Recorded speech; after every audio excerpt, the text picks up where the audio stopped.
Hey, Stan Deaton with the Georgia Historical Society. Welcome back.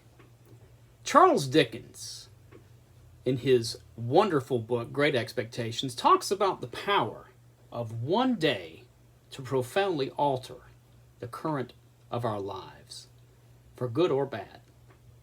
And I'd like to read it to you. That was a memorable day to me, for it made great changes in me.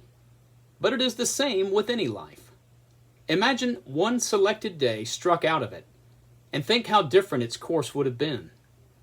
Pause, you who read this, and think for a moment of the long chain of iron or gold, of thorns or flowers, that would never have bound you, but for the formation of the first link on one memorable day.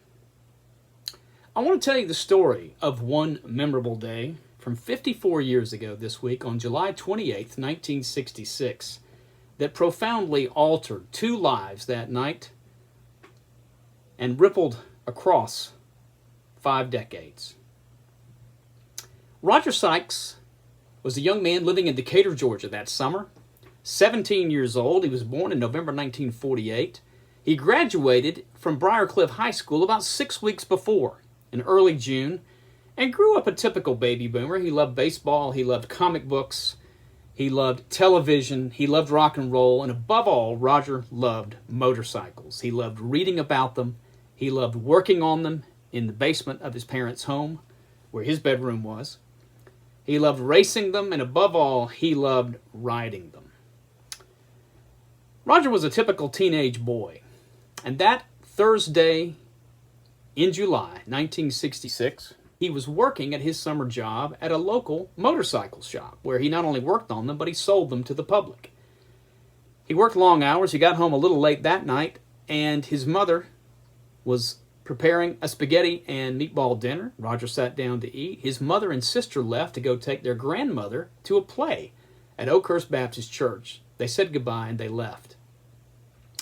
A little while later, 3 of Roger's friends came over, boys from high school who loved riding motorcycles with him. He went outside, took his plate of spaghetti with him, and they were horsing around out in the driveway. At one point, Roger draped spaghetti over the head of one of them.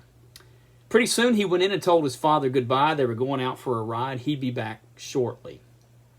They drove off to see a friend who worked at a Shell gas station on North Druid Hills Road nearby.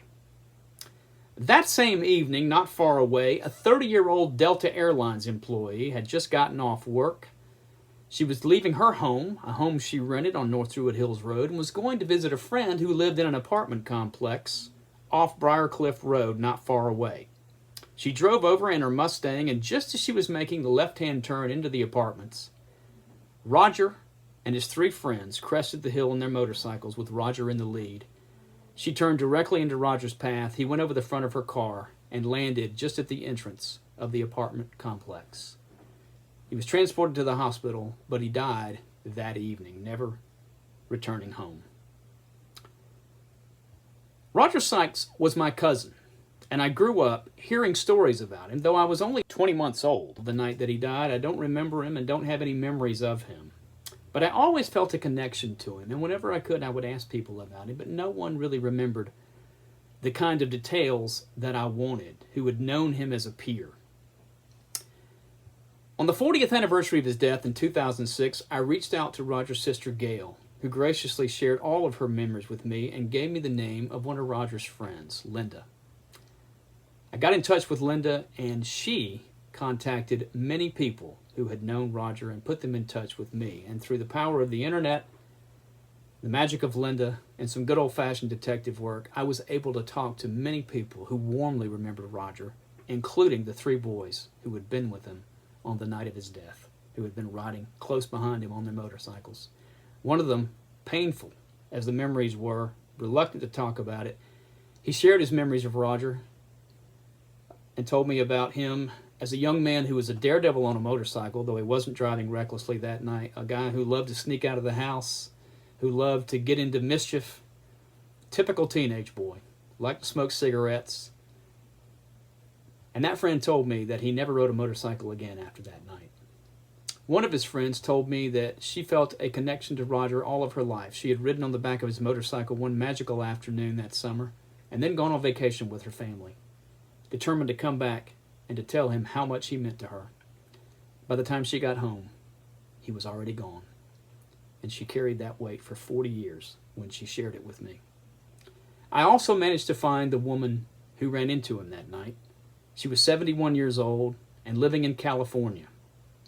I wanted to write to her, to reach out to her, but I hesitated, reluctant to bring back up something that I thought she'd probably worked so hard to put behind her. And I never did reach out to her. I found that just a few years ago she died, and one of her friends said that her last years had been very rough. In fact, her entire life had been hard. She had struggled all of her life to get past the events of that painful and tragic night. Roger's memory lives on in those who knew him and who loved him. One of his friends, who is an artist, told me, "Your sense that he was something special was right." He was. He lives in memory and in the artifacts that he left behind, including his baseball glove that his mother gave to me many years ago. A day in the life, one memorable day, like so many others in our history, a profound day, July 28, 1966, 54 years ago, that rippled across the years and profoundly changed a number of lives. You know somebody like this in your own life with a story like this. Stay safe and stay strong. I'm Stan Deaton from the Georgia Historical Society. As always, thank you for watching.